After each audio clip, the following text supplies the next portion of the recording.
TV. My name is Frank Fortunato. Today is Wednesday, April 26, 2017. If you want to follow us on Twitter, please go to CATEX TV. Insured losses from Cyclone Debbie, the big storm that struck the eastern coast of Australia and New Zealand late last month, have increased by almost 15% in the past 2 weeks. This is according to the Insurance Council of Australia. The ICA said that total losses now stand at about 756 million Australian, or about 570 million US. It has now jumped from 41,100 claims on the 11th of April to 50,056 claims as of yesterday. Debbie hit Queensland and northern New South Wales on the 27th of March, causing flooding, tidal surges, and wind damage. Swiss Re has said that it expects the total loss from the storm to reach about $1.3 billion, as the storm caused extensive commercial property damage.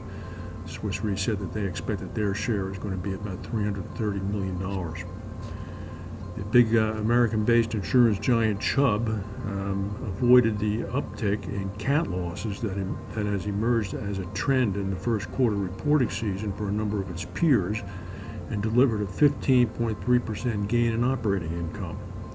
Profits at Chubb, which merged with Ace in a deal that closed in mid-January of last year, climbed to $1.18 billion in the first quarter, up from just over $1 billion for the same period last year. The $2.48 per share result exceeded the consensus expectations of $2.41 held by many analysts. Chubb avoided the trend toward higher cat losses that has affected the company's many peers, including Travelers and Allstate. Indeed, Chubb's pre-tax cat losses decreased 20% year on year, down to $206 million. Evan Greenberg, the CEO of the company, said that the market is soft and companies are chasing volume in spite of a difficult underwriting environment. We are not. Translation: underwriting discipline. Arch Group beat consensus expectations as well for the third quarter in a row, with operating earnings of about $1.42 a share versus Wall Street's expectations of $1.32 a share, mainly thanks to added profits from United Guaranty Corporation's mortgage book. They acquired United Guaranty last year.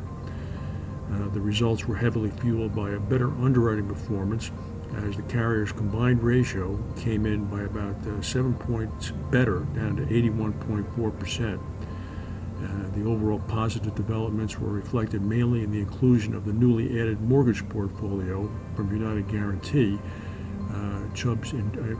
Arch's insurance operations actually wrote less P&C insurance business, reducing its book to $782 million from the previous period. Translation: once again, underwriting discipline. A gang of dozens of armed robbers have stolen several $1 million, possibly as much as $40 million, from a vault in Paraguay, in what local officials are terming the robbery of the century. Initial estimates place the cash haul at about $40 million, but a spokesman for Prosegur, the private security company targeted in the raid, denied these reports. Culprits, who police said were from Brazil, killed one police officer during the Monday heist in Ciudad del Este, the country's second largest city. Officials said 3 civilians were injured as well in a blaze of gunfire. This was quite an operation. The robbers were armed with assault rifles and used explosives to gain access to the vault at a cash storage facility in the border city. Up to as many as 80 people may have been involved in the attack. According to the police, snipers were used to guarantee the escape, and as many as 10 different vehicles were set on fire to distract police. Video footage shows burned armored cars outside the crumbling remains of the company's building where the money was stored. Ciudad del Este sits in the triple border region where Paraguay, Brazil, and Argentina meet, and where contraband electronics, drugs, and arms flow across porous borders. South African Airways, which has some of the longest routes in the world from Johannesburg to everywhere else, canceled about 35 flights today, most of them domestic, but a number of them international, because of a strike by cabin crew. The national carrier does not have enough crew members to operate all of its flights. Members of a labor union, the South African Cabin Crew Association, want more money for meals when working outside of South Africa.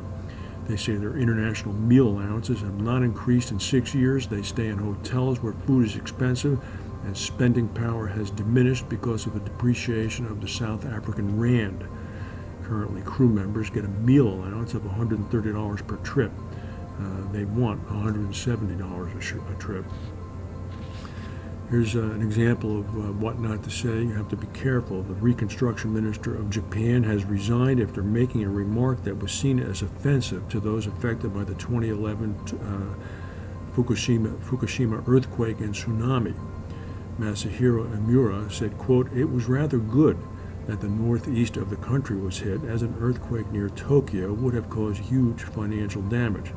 He made the comment at a party for lawmakers on Tuesday night. Public broadcasting of his video sparked outrage. The Prime Minister Shinzo Abe was also at the event. He apologized for Mr. Imamura's words. The 2011 earthquake caused about $225 billion in damage and left 18,000 people dead or missing. Certainly the now departed minister's words can be understood. Obviously, it was better that Tokyo was not hit, where more people would have been killed and more damage sustained. But there might have been a more artful way to make that comparison. That's the news for today. If we have any breaking news, we'll come back and tell you. Thank you for watching, and we'll see you tomorrow.